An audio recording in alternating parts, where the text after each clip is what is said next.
नमस्कार, मैं हूं सत्यपाल और आप देख रहे हैं CWB हिंदी न्यूज। शक संवत 1948 विक्रम संवत 2083 आज ज्येष्ठ मास के कृष्ण पक्ष की षष्ठी तिथि और दिन शनिवार है। तदनुसार अंग्रेजी तारीख 6 जून सन 2026। सबसे पहले आज की सुर्खियां। अब नहीं अटकेगी सब्सिडी की फाइलें, हरियाणा सरकार ने तय की योजनाओं की डेडलाइन, सीधे खाते में आएगा पैसा, बताएंगे पूरी अपडेट। हरियाणा में जरूरतमंद महिलाओं को मिलेगा सहारा, 21 जिलों में खुलने जा रहा है शक्ति सदन। मनीषा मौत मामले को लेकर भिवानी में 7 तारीख को महापंचायत, प्रदेश भर के खापों को बुलाया, पिता बोले अब अंतिम फैसला लेंगे।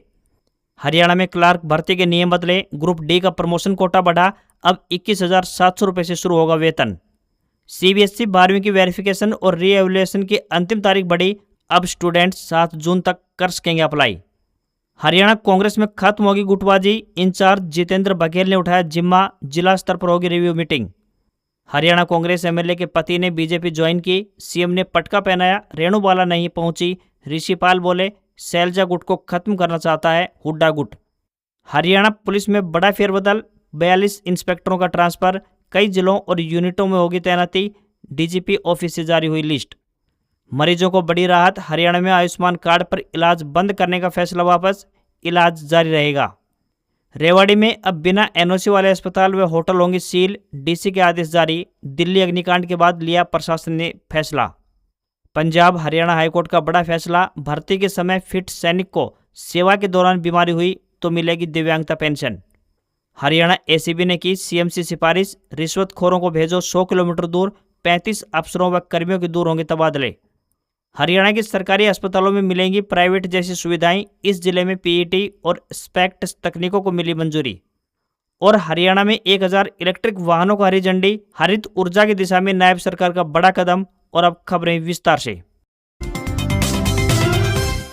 भीषण गर्मी और उमस से परेशान हरियाणा के लोगों के लिए राहत भरी खबर है। प्रदेश में पश्चिमी विक्षोभ के सक्रिय होने से मौसम का मिजाज पूरी तरह से बदल गया है। पश्चिमी विक्षोभ और पंजाब के ऊपर बने साइक्लोनिक सर्कुलेशन के कारण तापमान में गिरावट दर्ज की गई है, जिससे लोगों को लू से बड़ी राहत मिली है। कृषि वैज्ञानिकों के अनुसार यह बारिश धान के पौध लगाने वाले किसानों के लिए फायदेमंद साबित हो सकती है। हालांकि तेज आंधी को देखते हुए खेतों में सिंचाई और प्रबंधन सावधानी से करने की सलाह दी गई है। खराब मौसम के दौरान आसमान में बिजली चमकने या तेज आंधी चलने पर लोगों को पेड़ों और बिजली के खंभों से दूर सुरक्षित स्थानों पर रहने की हिदायत दी गई है। मौसम विभाग के पूर्वानुमान के मुताबिक राहत और आंधी का यह सिलसिला आज यानी 6 जून को भी प्रदेश के अलग अलग हिस्सों में गरज चमक, बिजली कड़कने और तेज हवाएं चलने के आसार जताए गए हैं।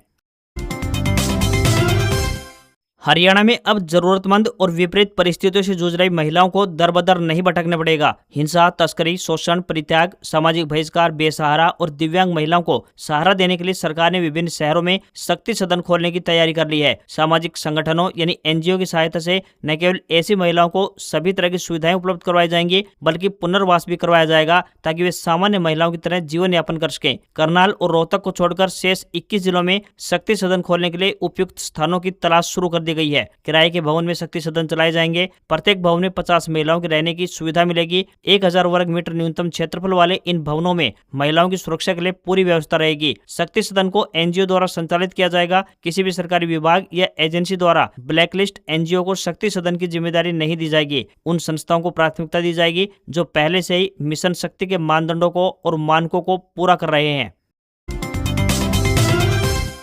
इंडियन मेडिकल एसोसिएशन यानी IMA ने 5 जून से आयुष्मान भारत यानी चिरायु योजना के लाभार्थियों का इलाज नहीं करने के फैसले को वापस ले लिया है। हरियाणा हेल्थ प्रोटेक्शन अथॉरिटी के मुख्य कार्यकारी अधिकारी सतबीर मान के साथ हुई बैठक के बाद ये फैसला लिया गया। बैठक में कई महत्वपूर्ण मुद्दों पर सहमति और आश्वासन सामने आए हैं। इनमें प्रमुख रूप से लंबित भुगतानों का शीघ्र निस्तारण, क्लेम सेटलमेंट प्रक्रिया को पारदर्शी और प्रभावी बनाना व बिना किसी उचित कारण के की जाने वाली अनावश्यक कटौतियां रोकना जैसे शामिल है। IMA ने बताया कि प्राधिकरण और निजी अस्पतालों के बीच नियमित संवाद स्थापित किया जाएगा ताकि किसी भी प्रकार की गलतफहमी या प्रशासनिक अड़चन को समय रहते भविष्य में दूर किया जा सके। संगठन ने यह भी कहा है कि जहां भी क्लेम में कटौती की जाए वहां इसका स्पष्ट और उचित कारण देना अनिवार्य होगा। IMA ने अपने सभी सदस्य अस्पतालों को निर्देश जारी किए हैं कि वे आयुष्मान टीम की तरफ से उठाई गई आपत्तियों का समय पर उत्तर दें।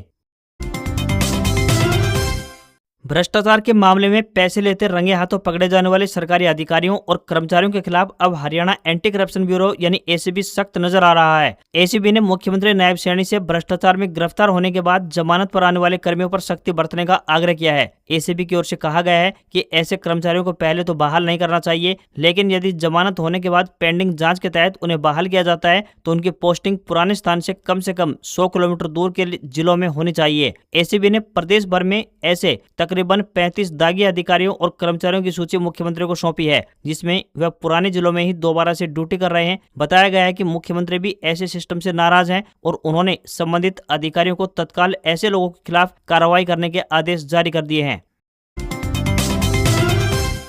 सरकार ने मत्स्य पालन विभाग की 11 सब्सिडी योजनाओं को हरियाणा सेवा का अधिकार अधिनियम 2014 के दायरे में लाते हुए इनकी समय सीमा निर्धारित कर दी है। इससे लाभार्थियों को निर्धारित समय सीमा के अंदर इन सेवाओं को लाभ मिल सकेगा। सब्सिडी के तहत ऑटो, 4 व्हीलर तथा मिनी ट्रैक्टर ट्रॉली पर सब्सिडी का लाभ अब 40 दिनों की निर्धारित समय सीमा में उपलब्ध करवाया जाएगा। प्रधानमंत्री मत्स्य संपदा योजना के अंतर्गत जेनेटिक सुधार कार्यक्रम एवं न्यूक्लियस ब्रीडिंग सेंटर की स्थापना पर सब्सिडी, नवाचार एवं अभिनय गतिविधियों, स्टार्टअप, इंक्यूबेटर और पायलट परियोजनाओं के लिए सब्सिडी तथा प्रशिक्षण, जागरूकता, अनुभव एवं क्षमता निर्माण कार्यक्रमों पर सब्सिडी के लिए अब 50 दिन की समय सीमा निर्धारित की गई है। इसके अतिरिक्त एकीकृत सजावटी फिश यूनिट की स्थापना, ताजे पानी की सजावटी मछली बोर्ड बैंक की स्थापना तथा मनोरंजक मत्स्य पालन को बढ़ावा देने हेतु सब्सिडी भी अब 50 दिनों के भीतर ही प्रदान की जाएगी। मछली एवं मत्स्य उत्पादों की ई ट्रेडिंग एवं ई मार्केटिंग के लिए ई प्लेटफॉर्म पर सब्सिडी, कोल्ड स्टोरेज एवं आइस प्लांट के आधुनिकीकरण पर सब्सिडी, मछली मूल्य वर्धित उद्यम इकाइयों की स्थापना पर सब्सिडी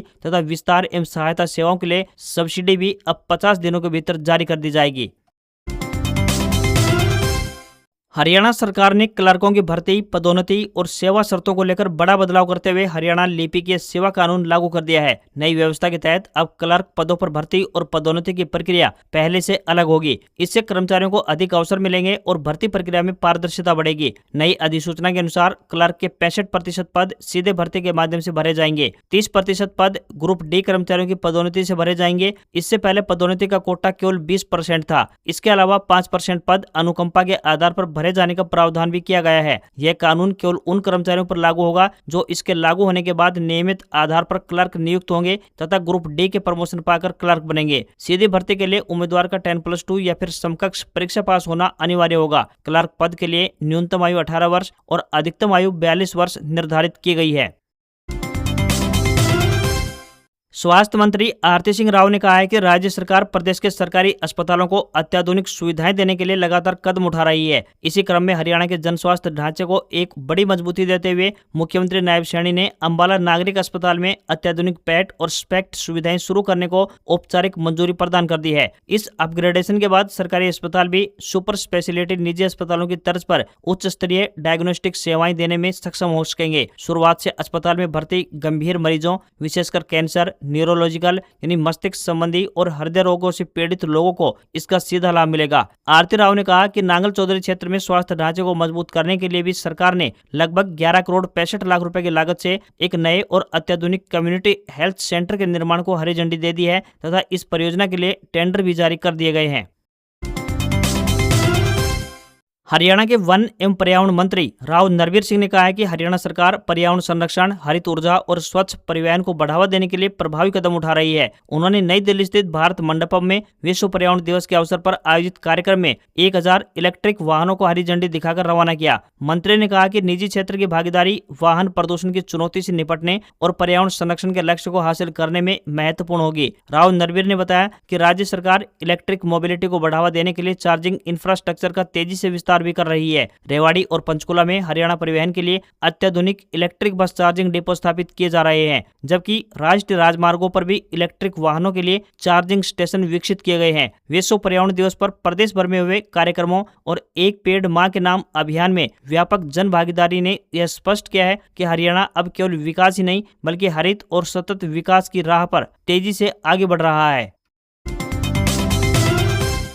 कांग्रेस ने हरियाणा इकाई में सब कुछ ठीक नहीं चल रहा है, गुटबाजी खत्म होने का नाम नहीं ले रही है, जबकि पार्टी हाईकमान अगले विधानसभा चुनाव को देखते हुए हरियाणा पर अधिक जोर दे रहा है। संगठन को मजबूत करने और गुटबाजी समाप्त करने के लिए केंद्रीय नेतृत्व ने प्रदेश सह प्रभारी जितेंद्र बघेल को हर माह हर जिला में समीक्षा बैठक कर अपनी रिपोर्ट केंद्रीय समिति को भेजने के निर्देश जारी किए हैं। बघेल ने शुक्रवार को रोहतक में बैठक कर अन्य जिलों में होने वाली बैठक के लिए भी दिन और समय तय कर दिया है। 6 जून यानी आज जींद में, वहीं 7 जून को पलवल तथा 8 जून को सोनीपत में समीक्षा बैठक होगी। समीक्षा बैठक का पहला चरण उन्हीं जिलों से आरंभ किया गया है जहां पर संगठन में बिखराव है। पार्टी को एकजुट करने के लिए सह प्रभारी को जिला स्तर पर समीक्षा बैठक करने के निर्देश दिए हैं। पार्टी की ओर से दूसरे चरण का कार्यक्रम भी अब जल्द जारी किया जाएगा।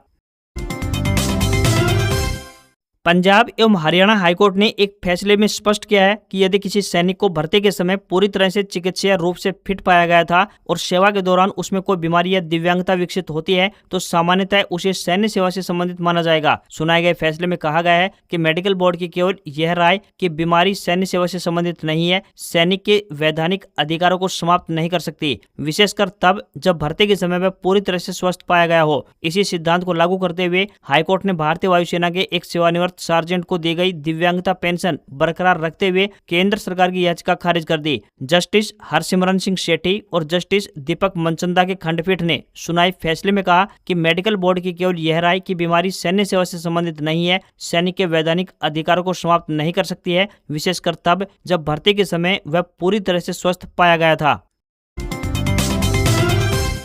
हरियाणा सरकार ने निवेशकों, उद्योगों और आम नागरिकों को बड़ी राहत देते हुए चेंज ऑफ लैंड यूज प्रक्रिया को आसान बनाने का फैसला किया है। प्रशासनिक सुधारों के तहत अब भूमि उपयोग परिवर्तन की अनुमति के लिए पहले की तरह 19 दस्तावेज जमा करने की कोई आवश्यकता नहीं होगी। केवल अब 3 दस्तावेजों के आधार पर आवेदन किया जा सकेगा। इससे मंजूरी प्रक्रिया तेज होगी, लाल फीताशाही कम होगी और निवेश को बढ़ावा मिलेगा। सरकार के इस फैसले के बाद राज्य में लगभग 70% भौगोलिक क्षेत्र में अब CLU अनुमति की आवश्यकता नहीं रहेगी। इससे ग्रामीण और अर्ध शहरी क्षेत्रों में औद्योगिक और व्यावसायिक गतिविधियों को बढ़ावा मिलने की उम्मीद है। सरकार ने औद्योगिक क्षेत्रों के लिए ऑटो CLU व्यवस्था लागू करने का भी निर्णय लिया है। हरियाणा राज्य प्रदूषण नियंत्रण बोर्ड ने भी उद्योगों को राहत देते हुए कंसेंट टू एस्टेब्लिश और कंसेंट टू ऑपरेट की समय सीमा 30 कार्य दिवस से घटाकर 21 कार्य दिवस कर दी है। इससे नई औद्योगिक इकाइयों को जल्द ही संचालन शुरू करने में मदद मिलेगी। उद्योग एवं वाणिज्य विभाग का मानना है कि CLU प्रक्रिया के सरलीकरण से निवेशकों की लागत और समय दोनों बचेंगे।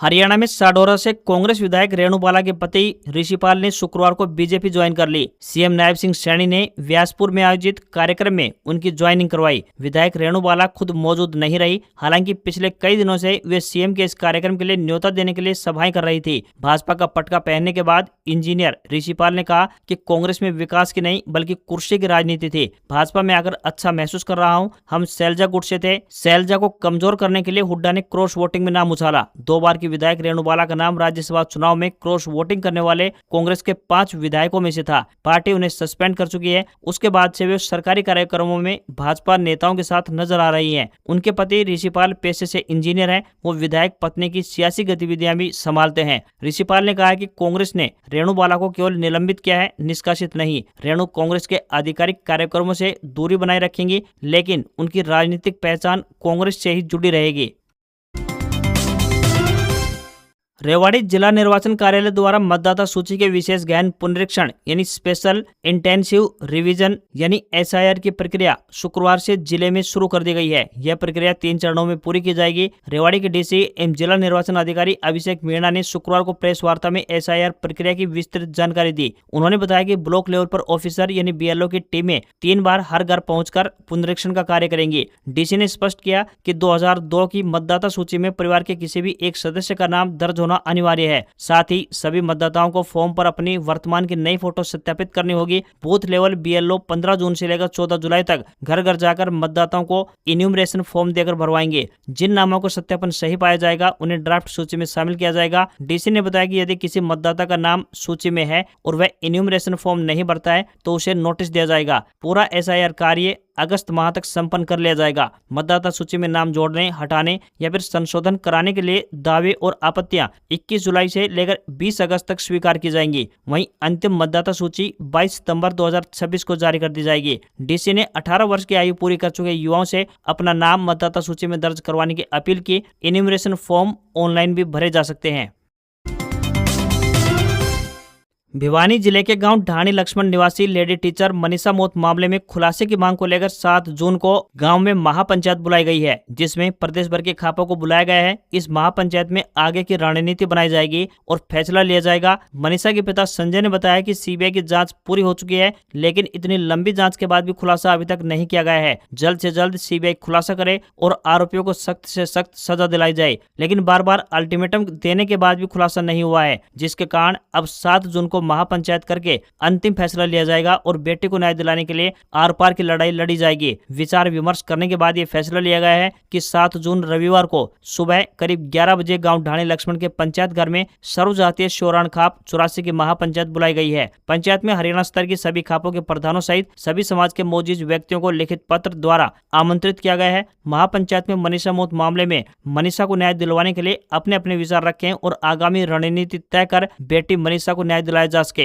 पिता संजय ने बताया कि उसकी बेटी मनीषा 11 अगस्त को प्ले स्कूल में ड्यूटी पर गई थी। इसके बाद वह नर्सिंग कॉलेज में एडमिशन के लिए जाने की बात कहकर गई थी, जिसके बाद मनीषा घर नहीं लौटी। इसके बाद 13 अगस्त को मनीषा का शव गांव सिंघानी के खेतों में पड़ा हुआ मिला। वहीं 18 अगस्त को पुलिस ने इसे आत्महत्या बताया। इसके बाद लोगों का विरोध बढ़ गया। बढ़ते आंदोलन को देखते हुए मनीषा का तीसरी बार दिल्ली एम्स में पोस्टमार्टम करवाया और जांच सीबीआई को सौंपी गई थी। भारतीय शेयर बाजार में सेंसेक्स 116 अंक की गिरावट के साथ 74,243 पर बंद हुआ। निफ्टी में भी 50 अंकों की गिरावट रही और ये 23,366 के स्तर पर क्लोज हुआ। कारोबार में मेटल और आईटी शेयरों में सबसे अधिक बिकवाली रही। सोने चांदी की कीमतों में गिरावट है। India Boolean and jewellers association के मुताबिक 1 किलोग्राम चांदी 4,180 रुपए घटकर 2,57,000 रुपए पर पहुंच गई है। वहीं 10 ग्राम 24 कैरेट सोना 1,848 रुपए घटकर 1,54,000 रुपए पर पहुंच गया है। रिजर्व बैंक ऑफ इंडिया यानी आरबीआई की मॉनेटरी पॉलिसी कमेटी की बैठक के नतीजों के बाद भारतीय करेंसी में तेजी देखने को मिली है। अमेरिकी डॉलर के मुकाबले रुपया 81 पैसे की बढ़त के साथ 94 रुपए 93 पैसे के स्तर पर बंद हुआ। वहीं आरबीआई ने शुक्रवार को उम्मीद के मुताबिक अपनी ब्याज दरों यानी रेपो रेट में कोई बदलाव नहीं किया। यह लगातार दूसरी बार है जब दरों को स्थिर रखा गया है। आरबीआई गवर्नर संजय मल्होत्रा ने शॉर्ट टर्म लैंडिंग रेट यानी कि रेपो रेट को 5.25% पर बरकरार रखने का फैसला लिया है। आज खबरों में बस इतना ही। देखते रहिए आपका अपना हरियाणा का सबसे बेहतरीन news channel CWB Hindi news. नमस्कार। इसी आशा के साथ आपका दिन शुभ रहे।